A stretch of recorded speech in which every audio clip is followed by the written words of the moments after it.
Hello అండి, నేను మీ doctor G నాగసుధాలక్ష్మి. ఈరోజు నా ఓపీకి ఒక ప్రెగ్నెంట్ లేడీ వచ్చారు. తను జస్ట్ నా 8th మంత్ ఆఫ్ ప్రెగ్నెన్సీ, అంటే 32 వీక్స్లో ఉన్నారు. సో తను నా దగ్గరికి వచ్చారు. మేడం అసలు నిద్ర ఎలా పోవాలి, ఎట్టు పడుకుంటే బెస్ట్ పొజిషన్ అని అడిగారు.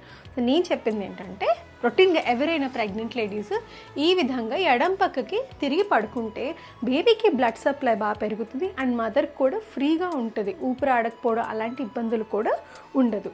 తర్వాత ఈ దిండు తీసుకొని ఈ విధంగా ఇక్కడ బ్యాక్ దగ్గర ప్లేస్ చేసుకుంటే కొంచెం నొప్పి తగ్గుతుంది అండ్ ఆల్సో కంఫర్ట్ ఉంటుంది. అన్న తిన్నగా తిరగండి. అండ్ ఈ దిండును కూడా ఈ విధంగా కాళ్ళు 2 పెట్టుకొని పక్కకి తిరిగి పడుకున్న కొంచెం ఫ్రీగా ఉంటుంది. అండ్ దీంతో ఇంకొకటి ఏంటంటే, బేబీతో కూడా పేరెంట్స్ ఇద్దరు మాట్లాడండి, మదర్ ఫాదర్ ఫ్యామిలీ మెంబర్స్. అప్పుడు బేబీ చెవులు వినిపిస్తాయి కదా, సో బేబీకి కూడా